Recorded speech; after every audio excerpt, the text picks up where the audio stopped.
세종행복교회 성도 여러분 안녕하십니까? 행복한 안식일입니다. 우리 옆에 계신 분들에게 또 앞뒤에 계신 분들에게 행복한 안식일입니다 하고 손을 잡으시면서 환영의 인사를 전하시기 바랍니다.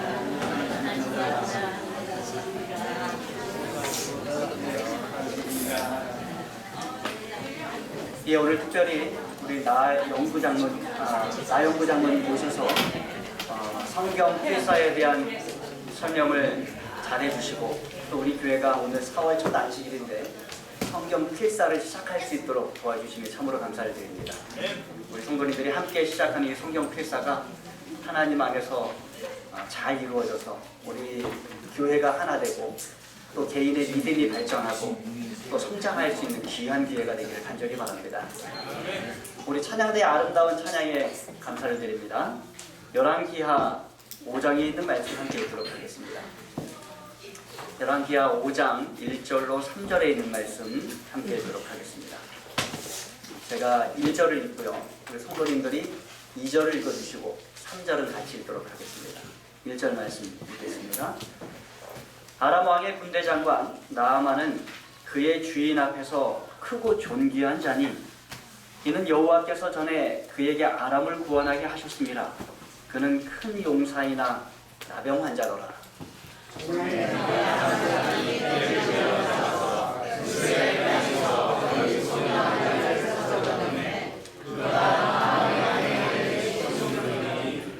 함께 읽겠습니다. 시작. 그의 여주인에게 이르되 우리 주인이 사마리아에 계신 선지자에 계셨으면 좋겠나이다. 그가 그 나병을 고치리라 하는지라. 아람은요 그 당시에 가장 강력한 나라가 되었어요. 이 셈족의 후예였던 그 나라 백성들은 아람이라는 나라를 이루었는데 그 나라를 성경에서는 수리아라고도 불렀습니다. 수리아. 지금은 시리아라는 이름으로 여전히 같은 자리에 그 나라가 있습니다. 고대 아람 사람들은 장사를 잘했습니다. 그 상업에 재능을 보여서 세계 각지로 돌아다니면서 통상을 벌였기 때문에 그 언어가 동방 무역 세계에 아주 크게 사용되었고 무역하는 언어가 되었어요. 그래서 이 아람이 아수르 제국에 의하여 멸망된 후인 신약 시대에도 아람어는 이 팔레스타인 지역에서 크게 통용이 되었습니다. 그래서 예수님과 제자들은 신기하게도 히브리어나 헬라어가 아닌 아람어를 구사했어요. 일상생활에서 그들이 아람어로 대화를 했던 것입니다. 나아만은 그 아람 나라의 군대 장관이었습니다.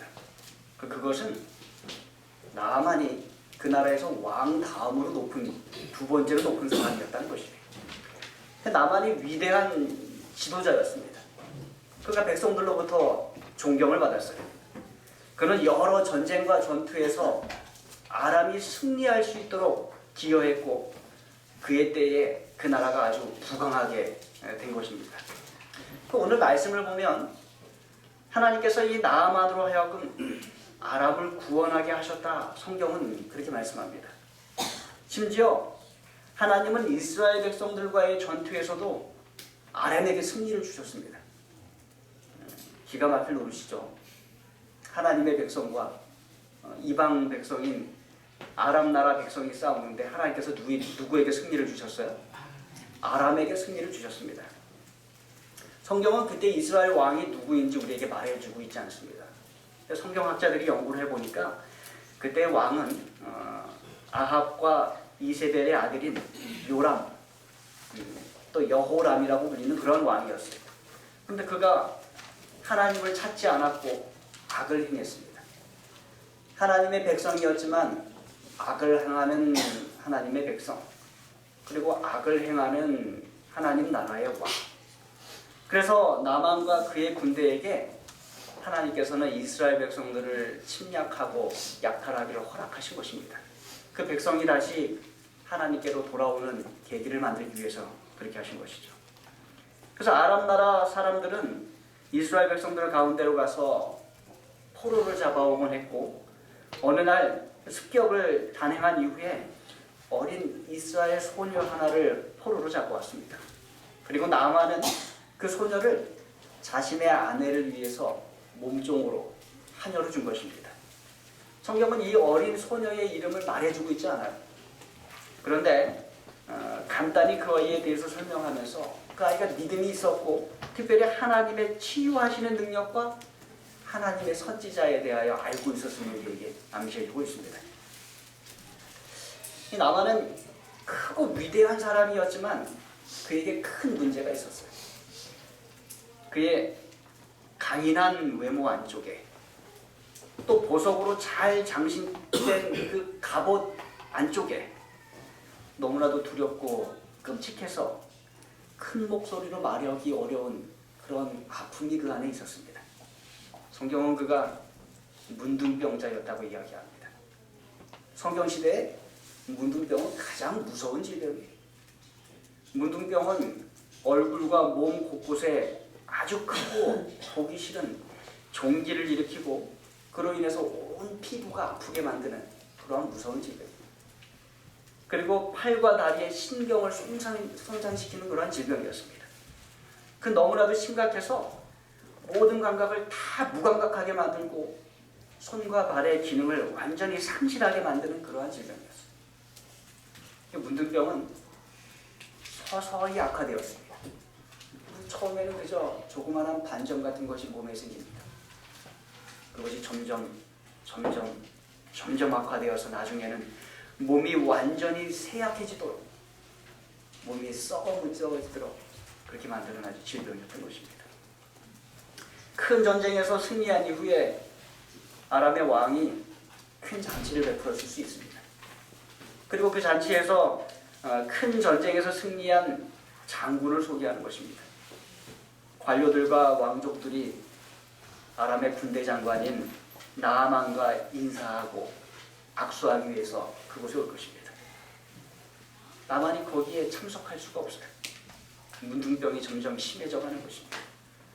두통이 있다고 말할 수도 없고 감기에 걸렸다고 이 큰 장수가 감기에 걸렸다고 배가 아프다고 핑계를 댈 수도 없어요.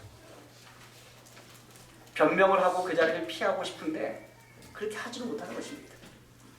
그래서 그는 자신의 병을 인정해야만 했습니다. 병이 점점 심해져서 여러 사람들의 눈에 띄기 시작할 때 그가 자신의 비밀을 공개적으로 고백해야만 하는 것입니다. 나는 문둥병자입니다. 그의 잘 장식된 그 군복과 갑옷 안쪽에 고통이 있었어요. 화려하고 부유하게 사는 그 삶 이면에 괴로움이 있었던 것입니다. 아마 때때로 그는 조용히 외로이 한 곳에 가서 울었을 것입니다. 나는 문둥병자입니다.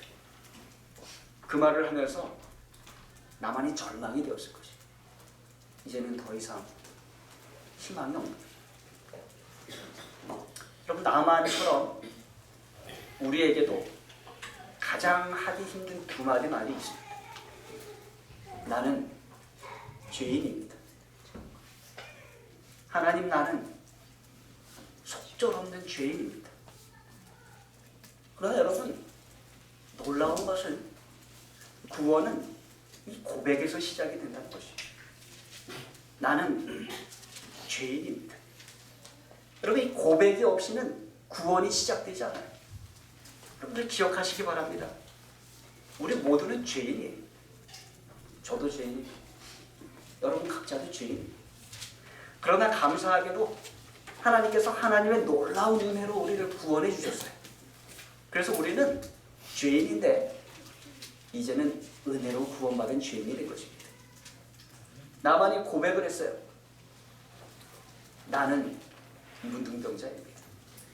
여러분, 나만이 포로로 잡아와서 그 아내에게 준 그 어린 여자아이 기억하시죠? 이 소녀가 나만이 나는 문둥병자입니다 라고 한 그 한마디 말을 들었을 때 이 소녀는 엘리사라고 하는 자신의 나라의 하나님의 선지자를 기억했어요. 그리고 여주인에게 가서 그 선지자가 나만의 병을 고칠 수 있다고 말해 주었습니다. 그럼 이게 복음이에요. 얼마나 귀한 소식입니까? 구원의 소식이에요. 병 하나에 약이 100가지라는 말이 있습니다. 혹시 들어보셨습니까? 병은 하나인데 수많은 사람들이 그 주변에서 그 병을 고칠 수 있다는 약을 말해주기 시작합니다. 그러면 그 병 걸린 사람은 어떻게 해요? 그 병을 낫기 위해서 그 사람들이 말하는 것을 다 한번 해보는 것입니다. 그래서 병은 하나인데 약이 100가지. 병을 앓고 있는 사람에게는 그 병을 나을 수 있다는 그 방법과 그 소식이 정말로 귀한 것입니다. 더군다나 문둥병이었어요. 불치병이었어요. 이 병에 걸리면 거의 모든 사람이 비참하게 죽어가는 그런 병이었어요. 그런데 전쟁에서 붙잡아온 노예 소녀가 그 병의 치료 방법을 알려주는 것입니다. 5장 3절의 말씀을 다시 한번 읽어보도록 하겠습니다. 함께 읽겠습니다. 시작. 그의 여주인에게 이르되 우리 주인이 사마리아에 계신 선지자 앞에 계셨으면 좋겠나이다. 그가 그 나병을 고치리라. 여러분, 이 어린 소녀가 어떻게 이러한 큰 믿음을 가지고 있었을까요? 그리고 또 포로로 잡혀와서 노예로 생활하고 있는 그 가정에서 자신을 포로로 잡아온 그 사람을 불쌍히 여기며 그를 위하여 구원의 기쁜 소식을 전할 수 있었을까요? 어떻게 그러한 믿음과 그러한 성품을 이 소녀가 가질 수 있었을까요? 선지자와 왕은 우리에게 이렇게 말씀합니다. 제가 읽어드리겠습니다. 포로 소녀의 행동, 곧 그가 이교도의 가정에서 처신한 방법은 어렸을 때에 받은 가정교육의 힘이 얼마나 큰가에 대한 유력한 증거이다. 아버지와 어머니에게 위탁된 임무 중에 저희 자녀를 돌보고 교육하는 일보다 더 높은 임무는 없다. 부모들은 습관과 품성의 기초를 놓는 일부터 하여야 한다. 자녀들의 장래는 그들의 모범과 가르침에 의하여 거의 결정된다. 이 히브리 소녀가 가지고 있던 믿음과 품성은 그 부모로부터 배운 것입니다. 그 부모는 자신들과 그 딸에게 닥쳐올 운명에 대하여 전혀 알지 못했어요. 미래가 어떻게 되는지 전혀 알지 못했던 것입니다. 그러나 그들은 이 선지자와 왕의 말씀에 따르면 충실하게 하나님의 사랑과 공의와 오래 참으심을 모본으로 설명해 주었다고 합니다. 부모가 살아가는 모습으로 자녀들에게 가르친 것입니다. 그리고 그 딸로 하여금 하나님을 사랑하고 신뢰하고 순종하도록 가르쳤던 것입니다. 그렇게 해서 그 부모는 그 딸에게 모든 시대의 부보다 더 귀중한 보화, 곧 영원히 없어지지 않을 보화를 선물하게 된 것입니다. 그리고 그 딸은 아람 군대의 대장의 집에서 그가 영광을 돌려야 한다고 가르침을 받은 그 하나님을 증거하는 놀라운 역사를 경험하게 된 것입니다. 이 말씀을 준비하면서 두 아이 아빠로 이 말씀을 묵상하면서 참 많은 책임감을 느꼈어요. 제 아이들이 아직 어려서 제 품 안에 있습니다. 그렇지만 이 세상에 수많은 그리스도인 가정의 자녀들이 부모의 뜻과는 다르게 하나님을 떠나서 살아가는 자녀들이 얼마나 많은지 몰라요. 제가 그 생각을 하면서 참 마음이 무거웠어요. 한참 동안 우울한 느낌이 들기도 했습니다. 우리는 자식은 부모 뜻대로 되지 않는다라는 말을 많이 합니다. 그만큼 자식이 교육하기가 어렵다는 것이죠. 그러나 오늘 말씀을 묵상하면서 제가 다른 한편으로 생각해 본 것은 부모만큼 자식에게 영향을 줄 수 있는 사람은 이 세상에 없다는 것입니다. 자식에게 가장 큰 영향을 주는 사람은 부모예요. 저와 여러분입니다. 그리고 성경은 계속해서 우리에게 자녀 교육에 힘쏟을 것에 대하여 이야기를 합니다. 우리 저를 포함한 우리 세종행복교회의 모든 성도님들, 부모된 여러분들이시여, 우리 자녀들에게 하나님의 사랑과 공의와 오래 참으심에 대하여 우리가 가르치게 되길 간절히 바랍니다. 특별히 말로가 아니라 우리 생활의 모본으로 그것들을 자녀들에게 가르치게 되기를 간절히 바랍니다. 작은 믿음이 먼 길을 가요. 작은 시작이 위대한 결과를 낳습니다. 이 어린 하녀는 여주인인 나만의 아내에게 그 복음을 이야기했습니다. 나만의 아내는 나만은 당신의 나라 아람 나라의 왕에게, 아람 왕은 적국이었던 이스라엘 나라 왕에게 편지를 씁니다. 그리고 그 소식이 하나님의 선지자 엘리사에게까지 전달이 돼요. 여러분이 가진 문제가 너무 커 보이고 여러분의 믿음이 아주 작게 보일지라도 그 작은 믿음을 가지고 여러분의 시선을 그 문제에서 돌려서 우리의 주 되시는 예수 그리스도께 고정시키시기 바랍니다. 아멘. 하나님께서 그 작은 믿음을 사용하셔서 우리의 그 큰 문제를 해결할 방법을 우리에게 알려주실 것입니다. 나만의 문제도 그렇게 해결되어 갔습니다. 엘리사는 그의 기별자 게하시를 나만에게 보냅니다. 그러면서 뭐라 그래요? 요단강에 가서 7번 씻어라, 이렇게 얘기를 합니다. 요단강에 가서 7번 씻어라. 한 어린 노예 소녀로부터 하나님을 신뢰하지 않는 이스라엘 왕에게까지 이르러 왔습니다. 드디어 선지자 엘리사에게 왔는데 요단강으로 가라는 것입니다. 요단강으로. 나만이 화가 나서 떠납니다. 왜냐하면 요단강 물이 정말로 더러웠어요. 요단강 물이 더럽고 진흙탕이고 모기떼가 달려드는 그러한 물이었습니다. 그런 요단강 물보다 훨씬 물이 깨끗하고 물이 좋은 다른 강들이 아람 나라에 있었어요. 여러 강들이 있었습니다. 그가 더 좋고 깨끗하고 정말로 목욕을 하고 싶은 마음이 드는 강에 가서 몸을 씻고 싶은 마음, 여러분 이해하십니까? 여러분 같으면 그 구정물에 들어가서 목욕을 하시겠어요? 다메섹강 아바나와 바르바는 이스라엘의 모든 강물보다 낫지 아니하냐? 내가 거기서 몸을 씻으면 깨끗하게 되지 아니하냐? 나만이 그런 생각이 든 것입니다. 화가 머리끝까지 나서 나만이 돌아섰습니다. 그러나 나만의 수행원들이 와서 설득하기 시작합니다. 5장 13절의 말씀 다시 한번 읽도록 하겠습니다. 시작. 내 아버지여, 선지자가 당신에게 큰 일을 행하라 말하였다면 행하지 아니하였으리까. 주여, 주인님, 아니 선지자께서 큰 일을 행하라고 하셨으면 행하지 아니하셨겠습니까? 근데 목욕하라고 하는 것, 그거 어려운 일 아니잖아요. 와서 설득하는 것입니다. 여러분 이 말을 좀 한번 생각해 보십시오. 누군가 여러분에게 와서 천국에 하늘나라에 갈 수 있는 방법이 있다고 이야기를 합니다. 그런데 1억 원을 주고 티켓을 사야 된다고 이야기해요. 저에게는 1억 원이 큰 돈이라 제가 1억 원으로 정했는데 아마 여러분 가운데 어떤 분들에게는 1억 원이 그렇게 크지 않은 돈일 수도 있겠습니다. 그래서 여러분 마음속으로 설정을 하십시오. 내가 정말로 힘들게 여러 해를 통해서 벌어야 되는 큰 금액, 어떤 분에게는 한 10억이 되실 수도 있겠습니다. 어쨌든 저에게는 1억이었어요. 1억이 쉽지 않은 금액입니다. 그래서 1억, 그렇게 어려운 돈, 그러나 그거 있으면 뭐 살 수 있다고요? 천국 가는 티켓을 살 수 있다고 누군가 이야기해 줍니다. 여러분 가운데 몇 분이나 오늘 시작하시겠어요? 저금을 아무도 시작 안 하십니까?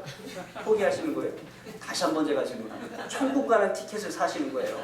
여러분 가운데 몇 분이나 오늘부터 저금을 시작하시겠습니까?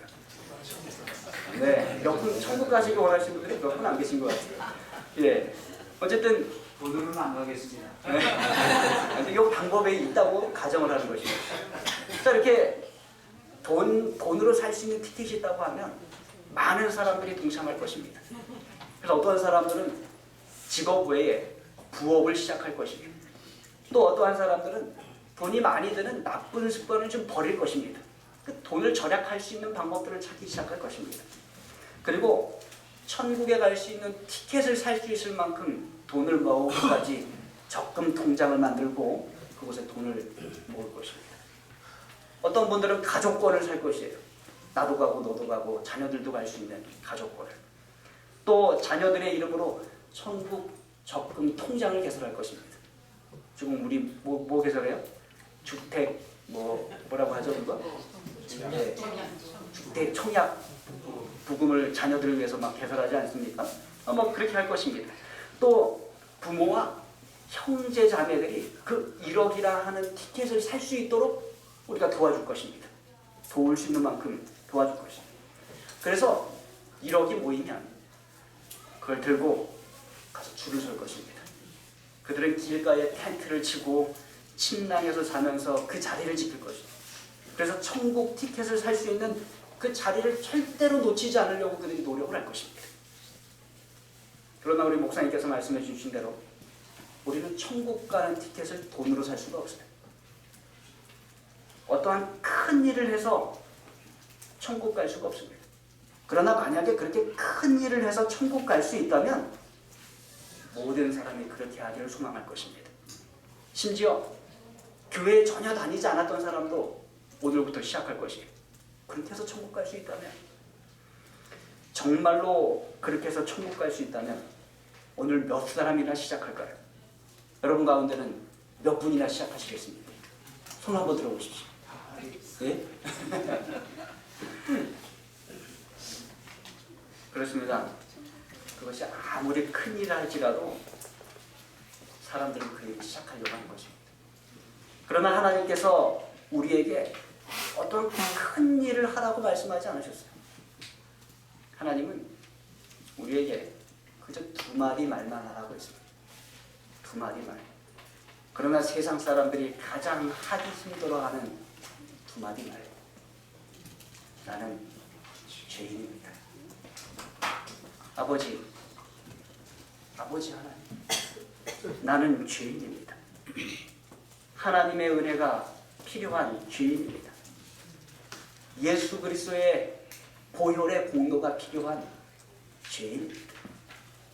나는 죄인입니다. 여러분, 나만에게는 그 고백이 있었어요. 나는 문둥병자입니다. 나는 죽을 수밖에 없다. 그러니까 수행원들이 와서 큰 일을 행하라 말하였다면 행하지 아니하였으리까. 주인님 문둥병 앓고 계시잖아요. 선지자가 그거 고침받을 수 있다고 큰 일 행하라고 했으면 하지 않으셨겠어요? 하셨을 거잖아요. 그 말을 듣고 나만이 돌이켜서 높은 말에서 내려왔습니다. 자기 자신을 겸손히 낮춘 것이. 그리고 요단강으로 내려갑니다. 그리고 물속으로 내려갑니다. 나만이 내려오고 내려가고 내려갔어요. 그리고 그 더러운 모기떼가 달려드는 진흙탕인 요단강물에 그 몸을 씻는 것입니다. 하나님의 선지자가 하라고 지시한 그대로 순종하는 것입니다. 몸을 담궈서 목욕하는 것입니다. 여러분, 여기에 몸을 담그다에 사용된 히브리 원어는요, 침례받다라고 사용된 히브리 원어와 동일한 원어입니다. 그러니까 어떻게 보면 나아만은 그 당시에는 침례라는 제도가 없었지만 뭐 받은 거예요? 침례 받은 거예요. 몇 번 받았어요? 7번 받았어요. 완전하게 침례받았어요. 그래서 그가 7번째 물에서 씻고 올라올 때 그가 치료를 받았어요. 그가 고침을 받았어요. 그가 구원을 받았어요. 만약 엘리사가 나만 장군에게 요단강이 아닌 정말로 유명하고 깨끗한 곳에 가서 목욕을 하라고 했더라면 많은 사람들은 그가 치료받은 것이 그 강물을 통해서 이루어졌다고 생각을 했을 것입니다. 좋은 강, 깨끗하고 아름다운 강, 깨끗한 물이 있는 강. 그러나 엘리사가 요단강에 가서 목욕하라고 했을 때 사람들은 어느 누구도 그 더러운 진흙탕 강물과 치료를 연결시키지 않았어요. 치료는 더러운 진흙탕 물에 담근다고 해서 이루어지는 것이 아니었기 때문에 그렇습니다. 그래서 오직 그 치료를 하나님께 대한 믿음과만 연결을 시켰어요. 하나님에 대한 믿음으로 그가 치료를 받았다. 여러분, 이 나아만의 치료의 그 이적은 한 작은 소녀의 믿음에서 시작이 되었어요. 믿음의 한마디. 하나님에 대해 다른 사람들에게 말할 수 있는 충분한 믿음을 가지고 있었던 한 어린 소녀의 그 믿음에서 시작이 된 것입니다. 그 소녀의 믿음의 한마디가 나만으로 하여금 그 먼 길을 여행하게 만들었고, 그렇게 해서 구원의 경험을 하게 만든 것입니다.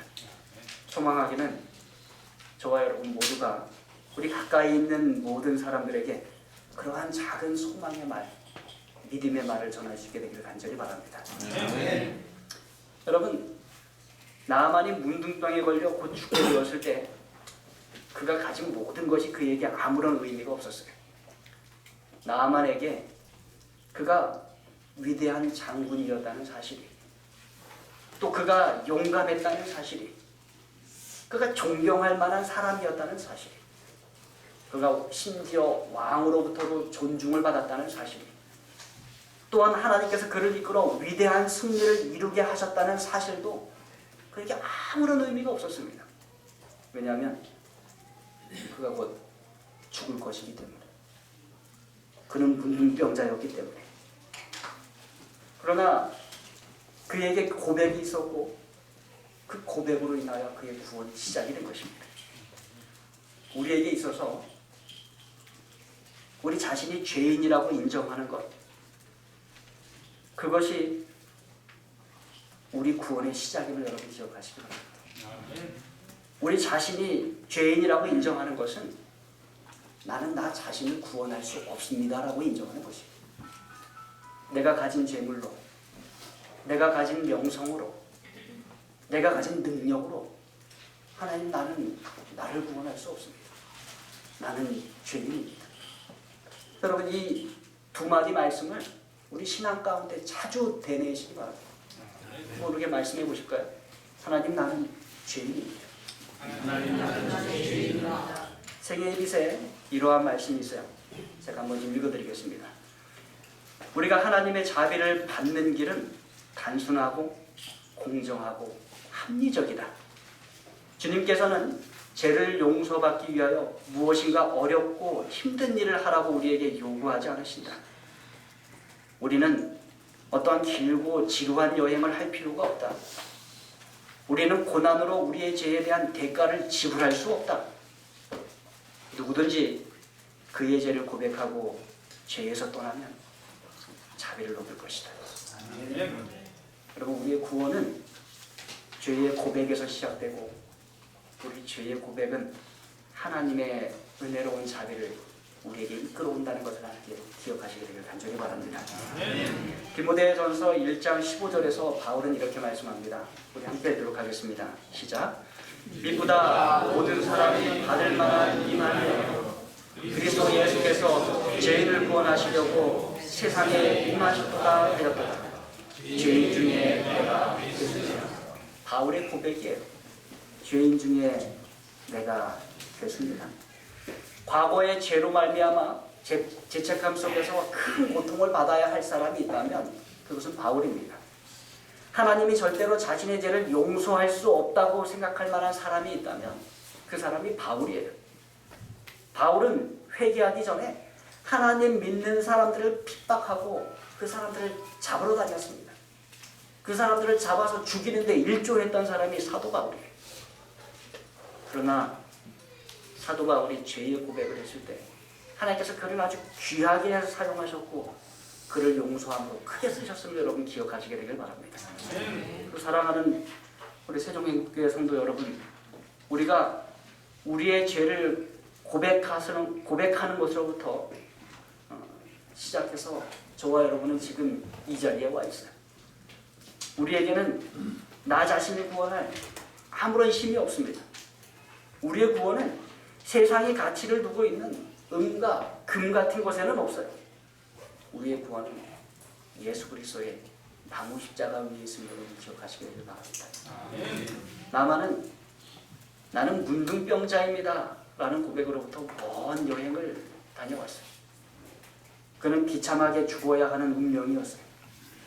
그러나 그가 집에 돌아와서 이렇게 이야기하는 건 한번 생각해 보시기 바랍니다. 내가 멸망으로부터 구원을 받았습니다. 내가 새 생명을 얻었어요. 마침내 그의 손을 잡고 악수하는 사람들의 기쁨에 대하여 한번 여러분 상상해 보시기 바랍니다. 마침내 자신들의 팔을 벌려 나만을 끌어안는 사람들의 그 기쁨에 대하여 한번 여러분 생각해 보시기 바랍니다. 여러분, 얼마나 기쁜 구원이 저와 여러분의 삶을 붙잡고 있는지 여러분 되새겨 보시기 바랍니다. 그래서 우리 사랑하는 세종행복교회 여러분, 저와 함께 이 시간 한번 외치십시다. 나는 죄인입니다. 나는 죄인이다. 그러나 나는 하나님을 믿는 자가 되었습니다. 내가 그리스도인이 되었습니다. 내가 이 시대에 특별한 사명을 가진 재림교인이 되었습니다.